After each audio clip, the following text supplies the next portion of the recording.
ఒక్కరికే 2 పెన్షన్లట. ఒకవైపు family pension, మరోవైపు చేయూత. వేల మంది అనర్హులకు లబ్ధి. విచారణలో బయటపడుతున్న అక్రమాలు. 5,000 మంది రిటైర్డ్ ఉద్యోగులకు ఆసరా. నోటిఫై చేసి పెన్షన్లు నిలిపేసిన అధికారులు. తాజాగా సెర్ప్ ఉద్యోగుల పేర్లు వెలుగులోకి వచ్చినాయట. ఏం దుర్మార్గం ఇది! ఇష్టం వచ్చినట్టుగా పనిచేసిరు. అర్హులైన వాళ్ళకి రాలే పాపం. 90 ఏళ్ళ 80 ఏళ్ళ ముసలోళ్ళు కూడా పెన్షన్ రాని ముసలోళ్ళు ఉన్నారు. కానీ రిటైర్డ్ ఉద్యోగులు 5,000 మందికి పెన్షన్లు ఉన్నాయట. సెర్ప్ ఉద్యోగులకు పెన్షన్లు ఉన్నాయట. ఒక్కరికే 2 పెన్షన్లు వస్తున్నాయట. ఫ్యామిలీ పెన్షన్ అట అండ్ చేయూత పెన్షన్ వస్తుందట. ఏంది దుర్మార్గం! రాష్ట్రంలో ఆసరా పెన్షన్లో తవ్విన కొద్దీ అక్రమాలు వెలుగు చూస్తున్నాయి.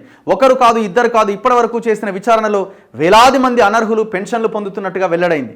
వారంతా 2 రకాల పెన్షన్లు తీసుకుంటున్నారు. దాంతో వారందరికీ పెన్షన్స్ ఆపేశారు. రిటైర్డ్ ఉద్యోగులు, చేయూత పెన్షన్దారుల వివరాలను మ్యాచ్ చేస్తూ వెరిఫై చేస్తే అసలు కథ వెలుగులోకి వచ్చింది. దాదాపు 5,000 మందికి పైగా అనర్హుల పేర్లను వెలికి తీశారు. ఒకవైపు ₹1,000 ఫ్యామిలీ పెన్షన్ పొందుతూనే చేయూత పెన్షన్ను తీసుకుంటున్నట్లుగా గుర్తించారు. వారికి పెన్షన్ కట్ చేయడంతో పాటు గతంలో తీసుకున్న మొత్తాన్ని రికవరీ చేయాలని నిర్ణయించారు. కానీ దానికి రాజకీయ రంగు పులుముకోవడంతో గతంలో తీసుకున్న మొత్తాన్ని వెనక్కి తీసుకోవాలి అనే నిర్ణయాన్ని తాత్కాలికంగా వాయిదా వేశారు. వాళ్ళు ఏం చేస్తారు? ఇచ్చిరు కాబట్టి తీసుకున్నారు. ఆడ స్క్రూటినీ చేయాల్సింది ఎవరు? గవర్నమెంట్ కదా.